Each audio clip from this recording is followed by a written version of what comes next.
Puji Tuhan, Shalom. Sekali lagi Shalom. Kita bersyukur dan berterima kasih di tahun 2025 ini kita masih diizinkan Tuhan untuk melaksanakan perayaan kenaikan Tuhan Yesus Kristus ke surga. Dan saya sangat percaya bahwa setiap momen perayaan ini adalah merupakan momen penting untuk mengevaluasi kadar dan kekuatan iman kita, sehingga kita tidak akan dengan mudah goyah menghadapi berbagai macam pengajaran-pengajaran yang bisa menyesatkan iman kita semua. Nah, puji akan nama Tuhan, hari ini saya akan ajak kita buka firman Tuhan yang terambil di dalam kitab Markus pasal 16. Markus pasal 16 pada ayat yang ke-19. Demikian bunyi firman Tuhan. Sesudah Tuhan Yesus berbicara demikian kepada mereka, terangkatlah ia ke surga, lalu duduk di sebelah kanan Allah. Sekali lagi, sesudah Tuhan Yesus berbicara demikian kepada mereka, terangkatlah ia ke surga, lalu duduk di sebelah kanan Allah. Saudara yang dikasihi Tuhan, peristiwa setelah kebangkitan Yesus sampai keangkatan ke surga. Hari ini kita akan belajar bersama dari rentetan peristiwa setelah kebangkitan Yesus sampai keangkatan ke surga. Nah, kita sangat-sangat percaya bahwa peristiwa Yesus terangkat ke surga merupakan salah satu momen penting dalam kehidupan dan pelayanan Yesus serta dalam iman kita selaku orang yang percaya. Karena peristiwa ini terjadi, artinya peristiwa keangkatan Yesus ke surga terjadi setelah 40 hari bangkit dari antara orang mati yang kemudian dicatat dalam berbagai kitab Injil atau dalam Alkitab. Namun dalam rangkaian peristiwa keangkatan Yesus ke surga merupakan sesuatu yang hari ini kita karena merayakannya, maka penting untuk kemudian saya ulangi lagi untuk mengingatkan kita semua tentang peristiwa sejarah yang dalam hubungannya dengan iman kita selaku orang yang percaya, sehingga hal ini perlu diulang-ulang untuk kemudian mengingatkan kepada kita betapa penting terkait dengan semua momen-momen ini. Nah, kita perhatikan bahwa pada perayaan kebangkitan Yesus kita banyak bicara juga terkait dengan peristiwa ini. Tetapi setelah kebangkitan Yesus, maka Alkitab menyampaikan kepada kita ada kurang lebih 40 hari Yesus masih menampakkan diri kepada murid-muridnya. Kalau kita perhatikan setelah kebangkitan Yesus di dalam Kisah Para Rasul pasal 1 ayat yang ketiga, dan di situ ada catatan begini kepada mereka, ia menunjukkan dirinya setelah penderitaannya selesai dan dengan banyak tanda yang membuktikan bahwa ia hidup. Sebab selama 40 hari ia berulang-ulang menampakkan diri dan berbicara kepada mereka tentang kerajaan Allah.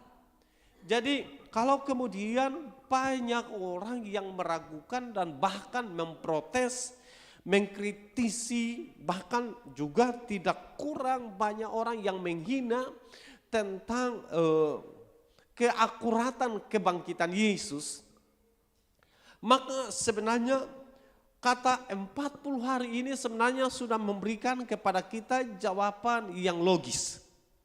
Artinya, kalau Yesus itu bangkit lalu tanpa ada yang menyaksikan, Yesus bangkit dan tanpa ada orang yang mengikuti perkembangan setelah Yesus bangkit dari antara orang mati, maka kemungkinan bisa diragukan. Tapi bayangkan selama 40 hari dan dalam Kisah Para Rasul pasal 1 ayat yang ketiga menjelaskan selama kurang lebih 40 hari Yesus menampakkan diri berulang-ulang kata firman Allah.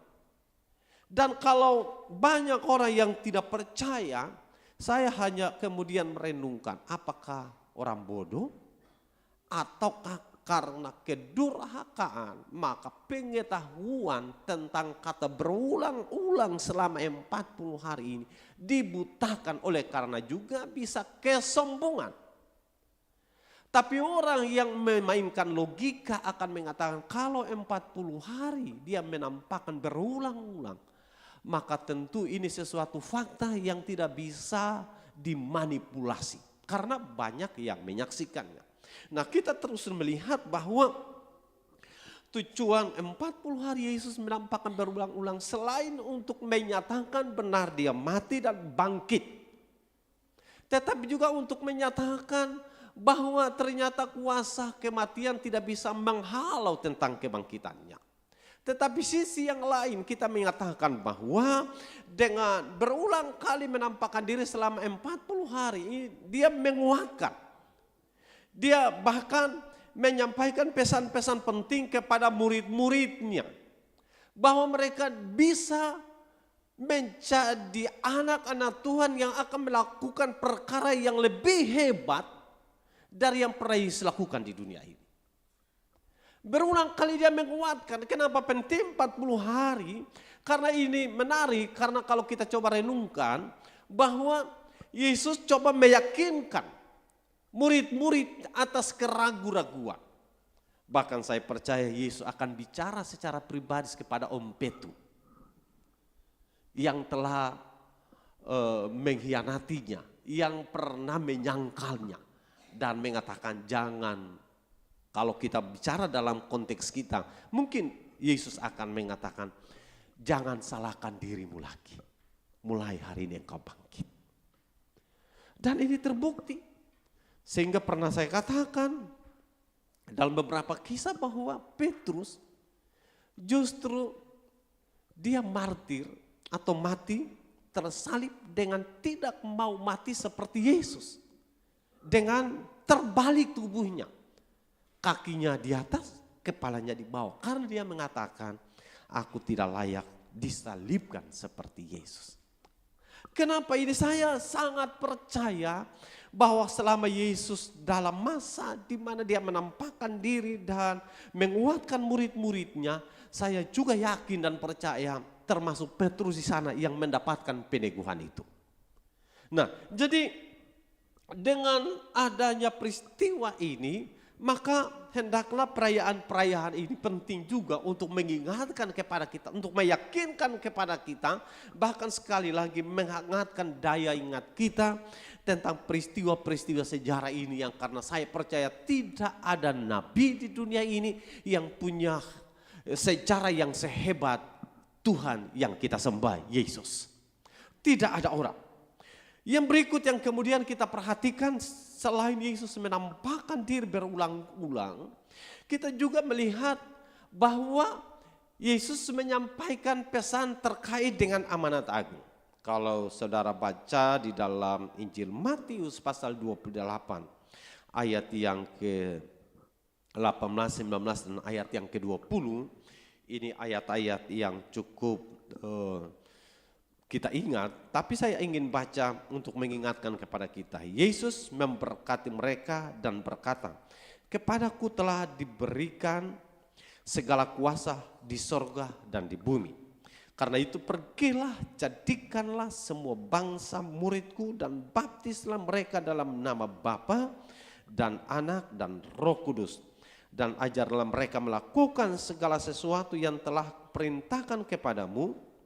Dan ketahuilah, aku menyertai kamu senantiasa sampai kepada akhir zaman. Jadi amanat agung ini menjadi sebuah amanat yang spektakuler. Amanat yang luar biasa. Amanat inilah yang kemudian menggerakkan semua orang terus bekerja, menggerakkan semua orang untuk melayani, menggerakkan semua orang mengorbankan harta, mengorbankan waktu, mengorbankan bahkan nyawa, hanya untuk bagaimana mewujudkan tentang amanat agung. Amanat agung ini menjadi sebuah amanat yang penting, karena itu di seluruh dunia orang terus sedang bergerak bagaimana mewujudkan amanat agung ini. Amanat agung ini tidak hanya dikhususkan kepada orang-orang tertentu, suku-suku tertentu, tetapi amanat agung ini diberikan kepada setiap orang-orang yang percaya. Sebagaimana dalam setiap perjamuan kudus yang kita laksanakan, di sana ada kalimat yang mengatakan bahwa untuk memberitakan kematian Yesus sampai dia akan datang kembali.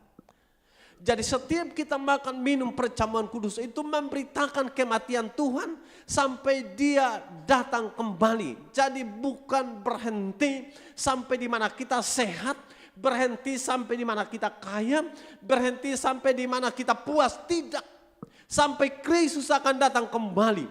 Maka berita tentang kematian Tuhan Yesus harus diberitakan senantiasa.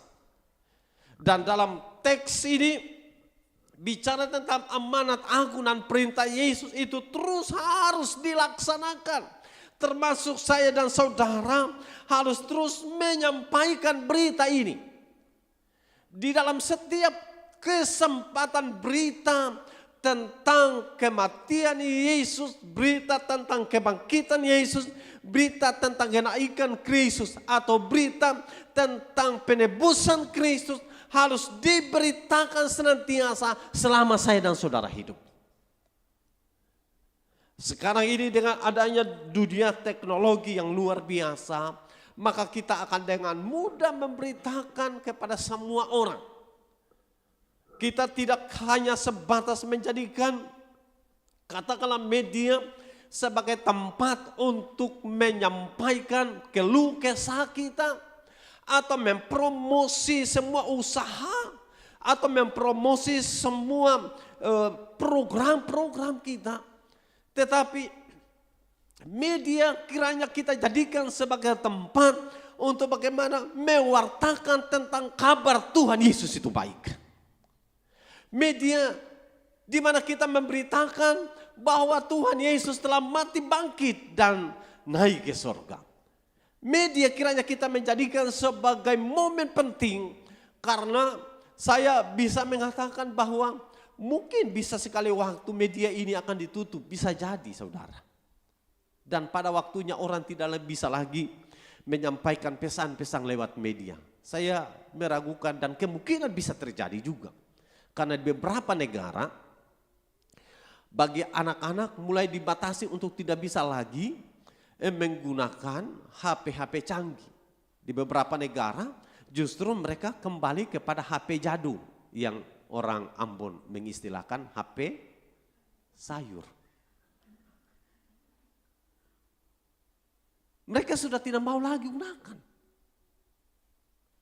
Dan bisa jadi kemungkinan suatu ketika nanti media juga, ya kalau masih terbuka bisa jadi ditutup dengan ruang yang terbatas.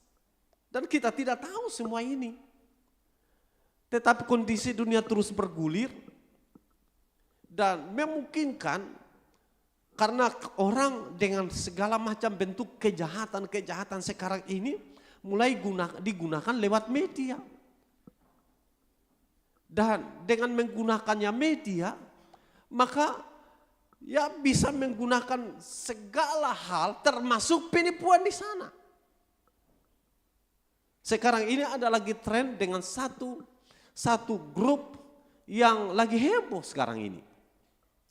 Di mana perkawinan satu darah saudara. Atau dalam satu keluarga bisa menikah. Jadi adik kakak bisa menikah.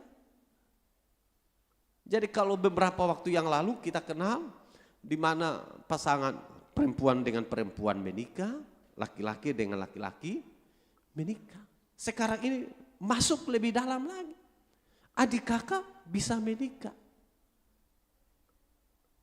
Dan bahkan ada juga anak dengan orang tua, maksudnya anak laki-laki dengan ibunya. Bapak dengan anak. Satu grup yang lagi hebat sekarang yang kemudian sudah diblokir oleh polisi. Tapi bayangkan kalau ini sampai muncul keluar, praktik-praktik di lapangan sudah begitu luar biasa. Kejahatan begitu hebat. Dan kemudian mereka membuat dalam sebuah grup, dijadikan media sebagai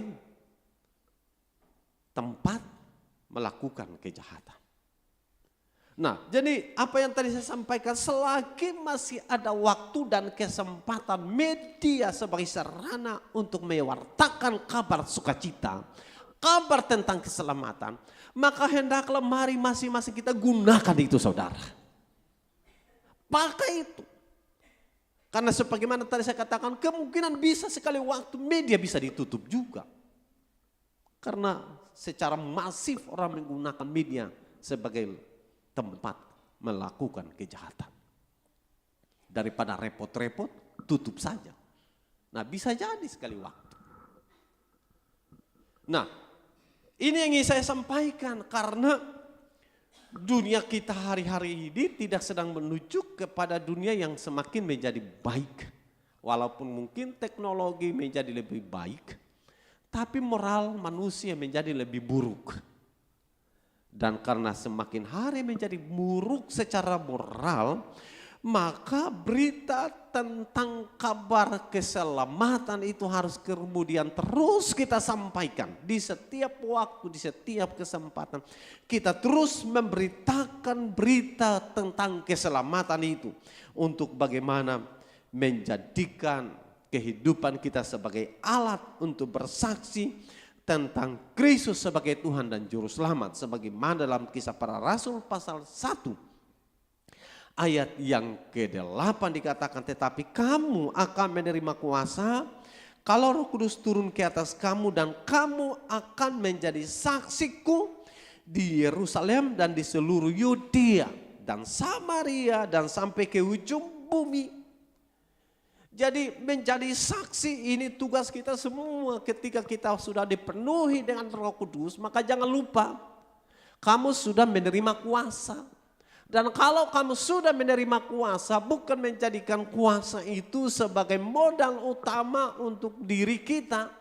Tetapi ketika kita menerima kuasa, maka kalimat selanjutnya mengatakan kamu akan menjadi saksi. Jadi kalau saudara sudah dipenuhi dengan Roh Kudus, tetapi saudara tidak menggunakan kewajiban untuk menjadi saksi, maka kita tidak produktif, saudara. Untuk menjadi produktif, maka ketika kuasa itu diberikan, kita harus kemudian menjadi saksi. Dan Alkitab katakan dalam konteks waktu itu, menjadi saksi di Yerusalem, Yudea, Samaria, sampai ke ujung bumi. Jadi dimanapun kita berada. Jadi tidak ada lagi tempat yang membatasi untuk mewujudkan tentang kesaksian kita. Jadi di mana-mana kita bisa menyaksikan tentang Tuhan yang hebat. Jadi setelah kebangkitan Yesus, pesan-pesan ini disampaikan. Yang berikut kita lihat ada janji tentang Roh Kudus dalam Lukas pasal 24 ayat 49 dikatakan, dan aku akan mengirim kepadamu apa yang dijanjikan Bapakku. Tetapi kamu harus tinggal di dalam kota ini sampai kamu diperlengkapi dengan kekuasaan dari tempat tinggi. Nah, dalam Kisah Para Rasul pasal 1 ayat 4 dan 5 dikatakan begini. Pada suatu hari ketika ia makan bersama-sama dengan mereka, ia melarang mereka meninggalkan Yerusalem dan menyuruh mereka tinggal di situ menantikan janji Bapa yang demikian katanya. Telah kamu dengar daripadaku, sebab Yohanes membaptis dengan air, Tetapi tidak lama lagi kamu akan dibaptis dengan Roh Kudus. Jadi janji tentang Roh Kudus ini diberikan kepada saya dan saudara. Janji tentang Roh Kudus ini diberikan khusus kepada orang-orang yang percaya. Nah, kalau janji tentang Roh Kudus diberikan kepada saya dan saudara dan Yesus yang berjanji, saya percaya pasti digenapi dan itu terbukti. Saya dan saudara mengalami apa yang menjadi janji Tuhan. Jadi kalau saudara sampai hari ini mungkin ada di antara saudara yang belum mengalami kuasa baptisan Roh Kudus, saya ingin katakan bahwa janji itu diberikan kepada saudara juga. Tinggal kita percaya, membuka hati, memberikan kesempatan Roh Kudus bekerja. Karena kebanyakan itu terjadi karena kita tidak percaya. Bahkan kadang-kala kita ini ragu, kita mengeraskan hati, kita bermain logika di sana. Nah, biasanya penggenapan janji Roh Kudus untuk seseorang tidak mengalami baptisan Roh Kudus karena bermain logika. Bisa kasih, bisa kasih. Bagaimana caranya? Kita bermain logika. Dan tentu ini menjadi semacam penghalang bagaimana baptisan Roh Kudus itu diberikan kepada saudara. Nah, hal yang paling menarik adalah bagaimana kita memberikan istilahnya kepolosan hati dan pikiran kita. Apa yang Tuhan mau ingin kerjakan, silakan Tuhan kerjakan. Jangan kita bertanya bagaimana caranya. Karena Tuhan punya 1001 cara untuk bagaimana seseorang mengalami pengalaman baptisan Roh Kudus. Kita tidak perlu bertanya bagaimana cara. Jangan sampai cara duduk saya salah, jangan sampai cara saya berdiri salah. Tidak perlu, yang paling penting konsentrasi saudara dengan Tuhan. Memberikan kepolosan pemikiran dan hati dan mengatakan Tuhan ini saya telah siap. Artinya hati saudara telah beres. Segala hal dalam hidupmu terkait tuduhan-tuduhan, terkait dengan persoalan-persoalan, semua beres. Dan saudara membukakan hati bagi Tuhan. Dan saya percaya janji tentang Roh Kudus yang akan saudara terima itu terjadi karena semua telah beres. Jadi tidak hanya untuk 1-2 orang tapi kepada semua orang. Janji tentang Roh Kudus. Nah, kita perhatikan. Nah, sekarang kita bicara tentang kenaikan Yesus. Awal-awal sebelum Yesus terangkat ke surga, dan ini pesan-pesan yang tadi saya sampaikan. Nah, sekarang pada waktu Yesus terangkat ke surga dan kita melihat dalam Lukas pasal 24 ayat yang ke-50 sampai dengan ayat yang ke-51, ini menceritakan kepada kita begini. Lalu Yesus membawa mereka keluar kota sampai dekat Betania. Di situ ia mengangkat tangannya dan memberkati mereka.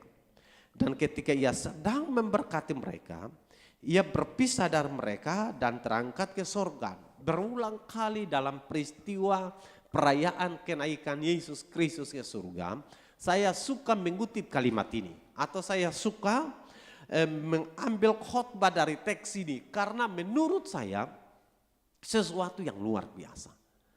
Proses ketika Yesus terangkat ke surga tidak dalam proses berdiam diri.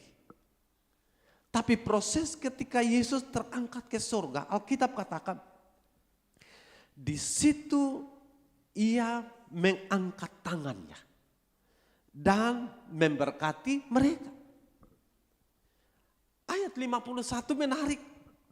Ketika ia sedang memberkati, jadi Yesus terangkat ke surga itu dalam proses sedang memberkati. Tidak dalam proses Yesus berdiam diri. Yesus sedang mengangkat tangannya memberkati mereka, dan ketika ia sedang memberkati mereka, kata sedang memberkati. Jadi proses berkat terus mengalir, saudara. Ketika proses berkat sedang mengalir buat murid-muridnya, ia berpisah dari mereka dan terangkat ke surga. Dan bagi saya ini luar biasa. Karena Yesus tidak membiarkan begitu saja kepada murid-murid dalam posisi suatu keadaan di mana murid-murid saya percaya bersedih. Kenapa? Karena sekian waktu mereka bersama-sama. Kemudian Yesus mati. Dan setelah dia bangkit dari antara orang mati kurang lebih 40 hari. Yesus bersama-sama dengan mereka. Dan saya sangat percaya rasa was-was di hati mereka. Bagaimana jadi ketika mereka sudah berpisah dengan Yesus. Sebagaimana waktu Yesus mati dan mereka berpisah beberapa waktu. Setelah itu Yesus bangkit dari antara orang mati dan sekarang dia berpisah lagi dengan mereka. Dan suasana hati yang berpisah dengan mereka saya percaya ada rasa kehilangan itu. Tapi Yesus mengobatinya. Dengan sedang ia memberkati mereka, dia terangkat ke surga. Jadi kesimpulan yang ingin saya sampaikan, sebuah perpisahan yang hebat terjadi. Tapi murid-murid tidak pulang dengan kosong. Karena murid-murid pulang dengan berkat. Juga saya percaya sampai dengan hari ini. Kita semua menikmati berkat-berkat Tuhan karena ketika Yesus terangkat ke surga, berkat yang sama diberikan buat saya dan saudara. Dan kalau berkat yang sama diberikan kepada saya dan saudara, maka hendaklah kita semua menjadi pribadi yang senantiasa tetap berfokus kepada Tuhan dengan tanpa harus terganggu akibat kita mengalami berbagai persoalan. Persoalan murid-murid yang kemudian muncul setelah Yesus terangkat ke surga. Dalam Kisah Para Rasul pasal 1 ayat yang ke-11 dikatakan bahwa dan berkata kepada mereka, hai orang-orang Galilea, mengapakah kamu berdiri melihat ke langit? Yesus ini yang terangkat ke surga meninggalkan kamu, akan datang kembali dengan cara yang sama seperti kamu melihat dia naik ke surga. Jadi malaikat datang dan memberikan kekuatan baru kepada murid-murid, hai orang-orang Galilea. Mengapakah kamu berdiri melihat ke langit? Artinya murid-muridnya mungkin bisa bingung atau murid-muridnya penasaran. Kemana? Yesus ke kanan, ke kiri atau ke belakang, ke depan? Bisa jadi. Tapi murid-muridnya kemudian terkaget karena malaikat Tuhan datang dan menyampaikan sesuatu yang luar biasa. Bahwa Yesus yang hari ini meninggalkan kamu akan kembali dengan cara yang sama seperti kamu melihat dia naik ke surga. Artinya dia akan turun kembali dengan cara yang sama sebagaimana Yesus terangkat ke surga. Dan peristiwa kedatangan Tuhan menjadi sebuah peristiwa yang dinanti-nantikan semua orang. Peristiwa tentang kedatangan Tuhan kali yang kedua menjadi sebuah peristiwa akbar yang akan terjadi. Peristiwa akbar yang kemudian dinanti-nantikan oleh orang-orang yang sungguh-sungguh kepada Tuhan. Peristiwa ini menjadi sebuah peristiwa yang cukup menggentarkan setiap orang. Karena waktu peristiwa ini terjadi, Alkitab sudah memberitahu kepada kita dalam kitab Injil Matius bahwa akan terjadi sebuah perpisahan yang hebat. Kalau ada dua orang di ladang, yang satu diangkat, yang satu tidak. Ada dua orang di tempat pembaringan, yang satu diangkat, yang satu tidak. Ini kalau di tempat pembaringan bisa jadi teman, bisa suami dan istri. Akan terjadi perpisahan. Dan mungkin saudara masih ingat tentang satu film yang menggambarkan tentang kedatangan Tuhan. Di mana kekacauan hebat terjadi. Di atas kendaraan dan kalau si sopir itu anak Tuhan. Dan tiba-tiba si sopir itu sudah terangkat ke surga. Sekarang yang ada di dalam mobil itu sudah tidak ada lagi sopirnya. Baik-baiklah kalau dalam mobil itu ada yang duduk di depan ternyata dia tahu bawa mobil. Maka amanlah semua itu. Tetapi bayangkan kalau tidak ada yang tahu mengendarai mobil dan pasti mobil itu akan bertabrakan di sana sini. Kita juga mengingat bagaimana kalau dalam perjalanan dengan penerbangan pesawat dan tiba-tiba pesawat itu dikendarai atau seorang pilot yang adalah anak Tuhan. Dan kalau dia termasuk kopilot anak Tuhan, bayangkanlah pesawat itu seperti apa jadinya. Kekacauan akan terjadi secara hebat. Dan mungkinkah kita yang ada duduk di sini dan tiba-tiba Kristus datang dan semua orang terangkat, yang tertinggal 1 atau 2 orang, contoh saudara. Apa yang terjadi, mungkin akan ada berita yang mengatakan terjadi kehilangan besar-besaran. Kan bagi dunia yang tidak kenal tentang kedatangan Tuhan, mereka akan mengatakan ini ada penculikan massal. Apalagi kalau anak jenderal tiba-tiba hilang karena anak jenderal anak Tuhan. Dan pasti akan diberitakan bahwa terjadi penculikan atau kehilangan orang-orang ABC dan lain sebagainya. Tanpa mereka tahu bahwa ini sebuah peristiwa di mana menentukan tentang kehidupan di dalam kekekalan. Sehingga saya mau menyampaikan bahwa sebagaimana Kristus terangkat ke sorga, dia akan datang dengan cara yang sama. Artinya tentang kedatangan Tuhan adalah sesuatu yang pasti. Karena itu betapa penting kita setia dan sungguh-sungguh kepada Tuhan. Mari selama masih ada waktu buat saya dan saudara, kita setia dan sungguh-sungguh dengan Tuhan. Karena tidak ada waktu bagi saya dan saudara kalau kemudian kita coba menyaksikan kondisi dunia kita hari-hari ini. Maka dunia kita hari-hari ini sedang memberikan kepada kita sebuah gambaran besar. Bahwa tentang kedatangan Tuhan tidak lama lagi. Kalau kita bicara tentang kedatangan Tuhan tidak lama lagi, maka kita bisa dapat mengatakan bisa hari ini, bisa esok, bisa bulan depan, bisa tahun depan. Artinya, karena Alkitab tidak memberikan kepada kita jawaban bahwa Tuhan akan datang tahun ini atau waktu dan tempat atau kapan waktunya, Tuhan tidak memberitahukan kepada kita. Tetapi Tuhan memberitahukan kepada kita supaya apa? Berjaga-jaga. Kita tidak hanya sebatas berjaga-jaga, tapi kita setia dengan Tuhan. Karena kalau hanya kita sebatas berjaga-jaga dengan pemahaman yang dangkal, kita akan mengatakan, beta tiap hari tidak mau kemana-mana. Mau terus duduk di rumah untuk mau dengar sangkakala Allah berbunyi. Dangkal. Tapi kata berjaga-jaga ini bukan bicara soal kesiapan fisik. Tapi berjaga-jaga ini bicara tentang kesiapan rohani. Kesiapan rohani itu dijaga.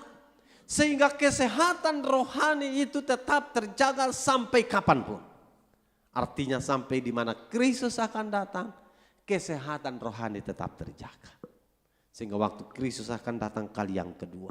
Entah ketika saudara ada di ladang, ini bicara orang sedang lagi beraktivitas. Sedang lagi bekerja. Dan ketika Tuhan datang, yang satu diangkat, yang satu tidak. Artinya dua-dua sedang lagi bekerja di ladang. Tidak sedang dalam gereja contoh. Tapi ketika Tuhan datang, yang satu diangkat. Nah, jadi di aktivitas manapun, hendaklah kita tetap berjaga-jaga saudara. Kehidupan rohani kita perlu dijaga. Bagian ini penting untuk saya ulas agar supaya kita kembali ingat bahwa kondisi dunia kita dengan kejahatan semakin merajalela, mengingatkan kepada kita bahwa Tuhan hampir datang. Dan kalau Tuhan hampir datang, berarti selesailah anugerah Allah. Mengakhiri bagian ini, kita kembali dengar apa respon murid-muridnya. Dalam Lukas pasal 24 ini, ayat yang ke-52, murid-murid punya respon luar biasa. Dikatakan mereka sujud menyembah kepadanya, Lalu mereka pulang ke Yerusalem dengan sangat bersukacita. Nah, setelah mereka dengan bersukacita, mereka tidak kembali ke rumah masing-masing. Tapi mereka pergi ke Yerusalem, dan Alkitab katakan dalam Kisah Para Rasul pasal 1, mereka tidak tinggalkan di Yerusalem. Mereka menantikan janji Bapa. Dan bayangkan pada waktu janji ini digenapi, kalau ada di antara mereka yang kemudian tidak ke Yerusalem menantikan janji Bapa, berarti mereka tidak mengalami pengalaman Pentakosta. Mereka tidak mengalami. Tapi mereka yang menantikan janji Bapa di Yerusalem, mereka pasti menikmati penggenapan janji. Artinya, kalau kita percaya dengan janji Tuhan, kita pegang janji Tuhan, kita lakukan janji Tuhan, Tuhan memberkati orang-orang itu. Jadi setiap kita yang dengan setia menanti janji Bapa, pegang janji Bapa, tekun menanti janji Bapa, Tuhan akan memberkati kita semua. Kiranya Tuhan tolong kita semua lewat kebenaran firman Tuhan ini, sehingga di dalam ibadah perayaan kenaikan Tuhan Yesus Kristus ke surga, kita bisa menikmati berkat-berkat yang luar biasa.